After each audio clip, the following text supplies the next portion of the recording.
Bonjour mesdames, bonjour mesdemoiselles, bonjour messieurs, auditrices et auditeurs de la VDC, bonjour. Voici la lecture de la revue de presse de la VD Congo de ce mercredi 24 janvier 2018 au micro Don Kayembe depuis New York City. Nous avons 4 points que nous allons développer dans cette revue de presse. 1. Fermeture de la maison Schengen à Kinshasa par le gouvernement Kabila. 2. Une pluie de réactions nationales comme internationales continue à tomber sur Kinshasa pour protester contre les répressions du 21 janvier.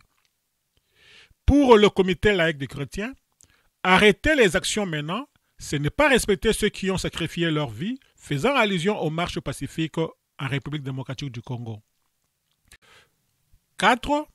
Kabila et 5 de ses proches sont condamnés à $1 million aux États-Unis d'Amérique.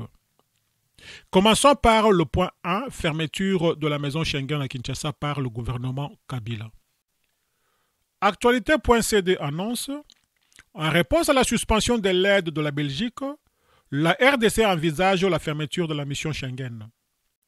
La République démocratique du Congo envisage de fermer dans un bref délai la maison Schengen à Kinshasa en signe de représailles à la réaffectation par le gouvernement belge de son aide humanitaire à la RDC aux organisations non gouvernementales. C'est en tout cas ce que laisse passer la fuite d'un document de travail émanant du cabinet du ministre des Affaires étrangères congolais, Léonard Tsheo-Kitundu. Confirmé et authentifié par une source proche du ministre, ce document est une lettre en préparation dont le contenu révèle que, suite à la décision de la Belgique de réaffecter son aide au gouvernement vers les ONG, la République démocratique du Congo a l'intention de remettre en cause l'existence de la nouvelle agence de développement et la fermeture pure et simple de la maison Schengen. Faisant suite aux déclarations des responsables de la politique extérieure belge le 4 janvier 2018 et 10 janvier 2018, de suspendre la coopération bilatérale d'État à État avec la République démocratique du Congo et de réaffecter le financement disponible à l'aide humanitaire, a l'honneur de signifier au gouvernement belge que la nouvelle agence de développement, ENBL, n'a plus raison d'être en République démocratique du Congo et dès lors de tirer toutes les conséquences qui s'imposent. Le ministre saisit cette opportunité pour informer le gouvernement belge de la décision de fermer dans un bref délai la maison Schengen à Kinshasa, lit-on dans la lettre de Tsheo-Kitundu. La Belgique a décidé, le 10 janvier dernier, de revoir son aide financière à la République démocratique du Congo dans les domaines humanitaires suite à la situation politique qui prévaut au pays. Didier Reynders et Alexandre Decroux ont annoncé dans un communiqué vouloir développer des coopérations directes avec les organisations locales de développement en lieu et place du gouvernement congolais en attendant l'organisation des élections, rapporte actualité.ced. Deuxième point, une pluie de réactions continue à tomber sur Kinshasa pour protester les répressions du 21 janvier. La Libre Afrique indique, RDC, le pape lance un appel à éviter la violence en RDC. Le pape François a lancé mercredi un nouvel appel au calme en République démocratique du Congo après la répression sanglante de marches contre le président Joseph Kabila, organisée à l'initiative des catholiques qui restent mobilisés. Malheureusement, des informations préoccupantes continuent à nous parvenir de la RDC, a déclaré le pontife argentin à la fin de son audience hebdomadaire devant quelques milliers de fidèles sur la place Saint-Pierre. Pour cela, je renouvelle mon appel pour que tous s'emploient à éviter toute forme de violence, a-t-il ajouté. Pour sa part, l'Église ne veut rien d'autre que contribuer à la paix et au bien commun de la société, a précisé le pape, dont un de proches, Monseigneur Laurent Mosengo Passigna, l'évêque de Kinshasa, est aux pointes de la mobilisation. L'ONU et les pays occidentaux ont durci le ton envers Kinshasa après la répression meurtrière de marches anti-Kabila, tandis que Monseigneur Mosengo a demandé aux Congolais de rester mobilisés et même inébranlables, peut-on lire dans la Libre Afrique. Troisième point, le comité laïque de chrétiens, arrêter maintenant les marches, ce n'est pas respecter ceux qui ont sacrifié leur vie, faisant allusion aux marches pacifiques en RDC. RFI, dans une émission Invité Afrique, rapporte RDC, Isidore Ndeuel, arrêter maintenant, ce n'est pas respecter ceux qui ont sacrifié leur vie. Les condamnations pleuvent sur les forces de sécurité de la République démocratique du Congo après la répression de la deuxième marche de chrétiens. Au moins 6 morts, des dizaines de blessés, dont des prêtres, un agent de la MONUSCO et plus d'une centaine de personnes arrêtées. Ces marches sont organisées à l'appel du comité laïque de coordination, un groupe d'intellectuels laïcs proches de l'Église catholique qui réclame l'ouverture de l'espace politique avant des élections maintes fois reportées, mais promises pour décembre cette année. Pour en parler, Sonia Relais reçoit Isidore Ndaiwel, historien congolais reconnu et membre du comité laïque de coordination. Première question. RFI. La ministre congolaise des droits humains rappelle également que le droit de manifester et la liberté d'expression sont garantis par la Constitution. Mais elle ajoute dans le respect de l'ordre public. Vous-même, au comité laïque de coordination, vous organisez des marches, notamment pour demander l'ouverture de l'espace politique. Il semblerait que vous n'avez pas du tout la même lecture des textes fondamentaux. Ndaiwel, les textes, lorsqu'on est ici sur terrain, on ne voit absolument pas la mise en œuvre de ce texte, le respect de ce texte qui sont si bien récités lorsqu'on est ailleurs. C'est une réalité observée par nous, mais qui est observée également par la MONUSCO. Vous avez vu ce qui s'est passé le 21 janvier. Même la MONUSCO a déploré le fait que même ses propres troupes ont été quelque part molestées. RFI.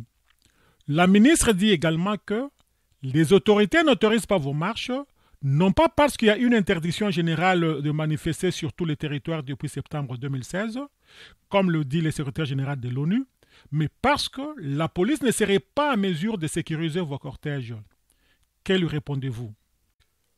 Ndaiwel, ce que nous constatons, c'est que les effectifs qu'on estime être insuffisants pour sécuriser sont ceux-là même qui introduisent l'insécurité.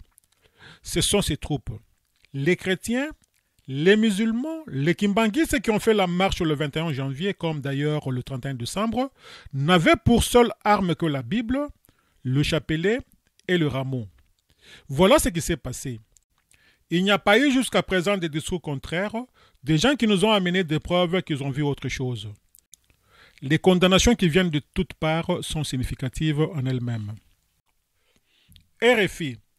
Pourquoi continuer justement alors que les fidèles que vous appelez à manifester sont tués, blessés ou arrêtés? Ndaiwel, nous pensons qu'arrêter à ce niveau, c'est finalement ne pas respecter ceux qui ont fait le sacrifice de leur vie pour qu'il y ait le changement. Qu'on aille vers le respect des droits de l'homme, vers l'ouverture de l'environnement politique, pour que les élections qui viennent soient réellement des élections crédibles, réellement transparentes, est réellement apaisé. Donc, nous sommes là dans l'obligation de continuer, fait remarquer RFI. Enfin, le dernier point, Kabila et 5 de ses proches sont condamnés à $1,5 million aux États-Unis d'Amérique. Jeune Afrique, titre RDC, pourquoi Kabila et 5 de ses proches sont condamnés à $1,5 million aux États-Unis? Près de 4 ans après le fait, l'État congolais, son président Joseph Kabila et 5 autres membres de son entourage ont été jugés le 16 janvier responsables de l'agression des manifestants aux États-Unis. Véridique, plus de $560 000 de dommages et intérêts. Selon le récit de la plainte déposée en 2015, le premier accrochage entre des agents de sécurité de Joseph Kabila a lieu quelques instants après le passage de Jean-Marie Kassamba, présenté par le plaignant comme étant le chargé de la presse de la RDC. Des gardes du président de la RDC commencent alors à insulter, menacer, intimider et bousculer le manifestant. Continue sur un passage à tabac Washington, poursuit Jeune Afrique. Lorsque le chef de l'État congolais arrive à l'hôtel, la situation dégénère. Deux mots laissent place à des violences physiques. Le réfugié politique Jacques Miango, principal plaignant, est alors renversé au sol, battu, étranglé, piétiné par les agents de sécurité congolais.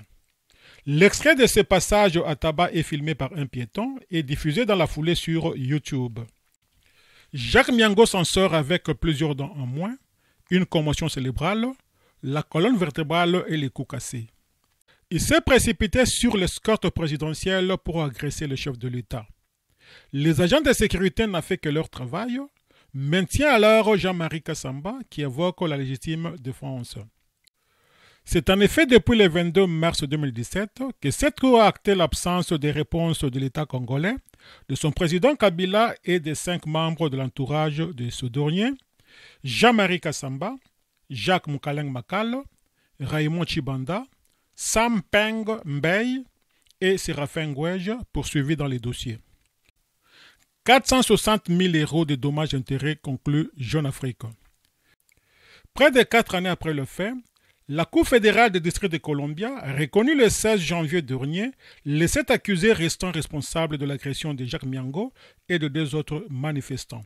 En clair, l'État congolais mais aussi Joseph Kabila, Jean-Marie Kassamba, Jacques Moukaleng Makal, Raymond Chibanda, Sam Pengo Bey et Séraphin Ngouège doivent verser quelques 562 660 $ américains, environ 460 000 euros aux plaignants au titre des dommages et intérêts.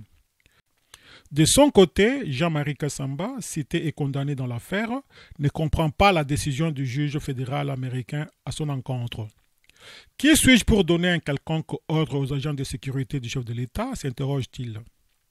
Qu'à cela ne tienne, l'ambassade de la RDC aux États-Unis et nos services sur place sont déjà à pied d'œuvre pour dissiper ces malentendus judiciaires, rapporte Jeune Afrique. Fidèles auditrices et auditeurs de la VDC, merci pour votre aimable attention. C'était votre humble serviteur Don Kayembe depuis New York City pour le compte de la radio-télévision en ligne La Voix de la démocratie congolaise au panorama d'Afrique. À demain.